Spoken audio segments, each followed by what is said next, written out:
Naqsh-e Jahan Square, known as Imam Square, formerly known as Shah Square, is a square situated at the center of Isfahan city, Iran. Constructed between 1598 and 1629, it is now an important historical site and one of UNESCO's World Heritage Sites. It is 160 meters wide by 560 meters long. The square is surrounded by buildings from the Safavid era. The Shah Mosque is situated on the south side of the square. On the west side is the Al-Qapu Palace. Sheikh Lotf Allah Mosque is situated on the eastern side of the square, and at the northern side Kaisaria Gate opens into the Isfahan Bazaar. Today, Namaz-e-Jami'ah is held in the Shah Mosque. The square is depicted on the reverse of the Iranian 20,000 rials banknote. History. In 1598, when Shah Abbas decided to move the capital of his empire from the northwestern city of Qazvin to the central city of Isfahan, he initiated what would become one of the greatest programs in Persian history, the complete remaking of the city, by choosing the central city of Isfahan, fertilized by the Zawiya and Aroud, lying as an oasis of intense cultivation in the midst of a vast area of arid landscape. He both distanced his capital from any future assaults by the Ottomans and the Uzbeks, and at the same time gained more control over the Persian Gulf, which had recently become an important trading route for the Dutch and British East India companies. The chief architect of this colossal task of urban planning was Sheikh Bahai, who focused the program on two key features of Shah Abbas's master plan: the Chahar Bagh Avenue, flanked at either side by all the prominent institutions of the city, such as the residences of all foreign dignitaries, and the Naqsh-e Jahan Square. Prior to the Shah's ascent to power, Persia had a decentralized power structure, in which different institutions battled for power, including both the military and governors of the different provinces making up the empire. Shah Abbas wanted to undermine this political structure, and the recreation of Isfahan as a grand capital of Persia was an important step in centralizing the power. The ingenuity of the square, or Maidan, was that, by building it, Shah Abbas would gather the three main components of power in Persia in his own backyard: the power of the clergy, represented by the Masjid-e-Shah; the power of the merchants, represented by the Imperial Bazaar; and, of course,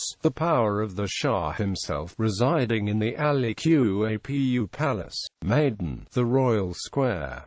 The Maidan was where the Shah and the people met, built as a two-story row of shops, flanked by impressive architecture, and eventually leading up to the northern end, where the Imperial Bazaar was situated. The square was a busy arena of entertainment and business, exchanged between people from all corners of the world. As Isfahan was a vital stop along the Silk Road, goods from all the civilized countries of the world, spanning from Portugal in the west to the Middle Kingdom in the east, found its ways to the hands of gifted merchants who knew how to make the best profits out of them. The royal square was also admired by Europeans who visited Isfahan during Shah Abbas' reign. Pietro della Valle conceded that it outshone the Piazza Navona in his native Rome. During the day, much of the square was occupied by the tents and stalls of tradesmen, who paid a weekly rental to the government. There were also entertainers and actors. For the hungry, there were readily available cooked foods as slices of melon, while cups of water were handed out for free by water carriers paid for by the shopkeepers.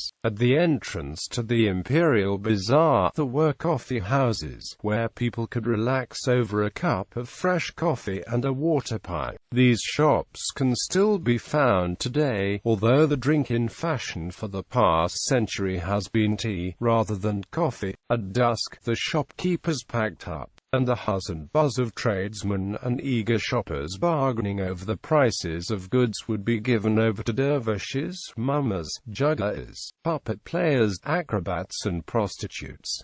Every now and then the square would be cleared off for public ceremonies and festivities. One such occasion would be the annual event of Nowruz, the Persian New Year. Also, the national Persian sport of polo could be played in the Maidan, providing the Shah, residing in the Ali Qapu Palace, and a busy shoppers with some entertainment. The marble goalposts, erected by Shah Abbas, still stand at either end of the Maidan. Under Abbas, Isfahan became a very cosmopolitan city, with a resident population of Turks, Georgians, Armenians, Indians, Chinese and a growing number of Europeans. Shah Abbas brought in some 300 Chinese artisans to work in the royal workshops and to teach the art of porcelain making. The Indians were present in very large numbers, housed in the many caravanserais that were dedicated to them, and they mainly worked as merchants and money changers.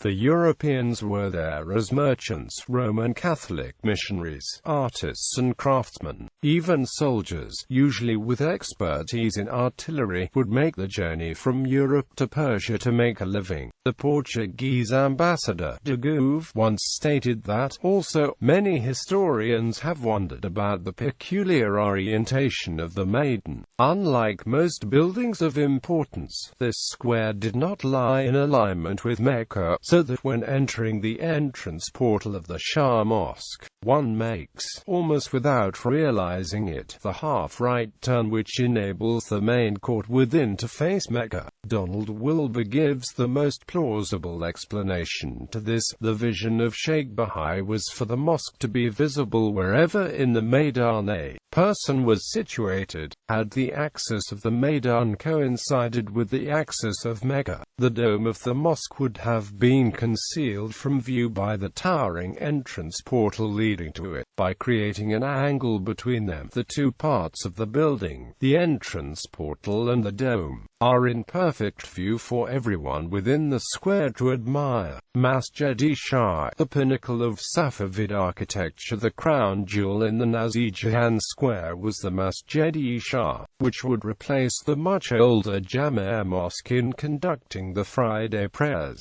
To achieve this, the Shah Mosque was constructed not only with vision of grandeur, having the largest dome in the city, but Sheikh Baha'i also planned the construction of a religious school and a winter mosque clamped at either side of it. The Lotfollah Mosque, the private room of the Shah's harem of the four monuments that dominated the perimeter of the Naqsh-e Jahan Square. The Lotfollah Mosque, opposite the palace, was the first to be built. The purpose of this mosque was for it to be a private mosque of the royal court, unlike the Shah Mosque, Masjid-e Shah, which was meant for the public. For this reason, the mosque does not have any minarets and is of a smaller size. Indeed, few Westerners at the time of the Safavids even paid any attention to this mosque, and they certainly did not have access to it. It wasn't until centuries later, when the doors were opened to the public, that ordinary people could admire the effort that Shah Abbas had put into making this a sacred place for the ladies of his harem, and the exquisite tile work, which is far superior to those covering the Shah Mosque. Ali Qapu Palace. Ali Qapu is in effect but a pavilion that marks the entrance to the vast royal residential quarter of the Safavid Isfahan, which stretched from the Maidan Naqsh-e Jahan to the Chaharbagh Boulevard. The name is made of two elements: Ali, Arabic for exalted, and Qapu, Turkic for portal, a royal threshold. The compound stands for exalted port. This name was chosen by the Safavids to rival the Ottomans' celebrated name for the court, Bab Ali, or the sublime port. It was here that the great monarch used to entertain noble visitors and foreign ambassadors. Shah Abbas, here for the first time, celebrated the Nowruz of 1006 or 1597 AD. A large and massive rectangular structure, the Ali Qapu is 48 meters high and has 6 floors, fronted with a white terrace whose ceiling is inlaid and supported by wooden columns.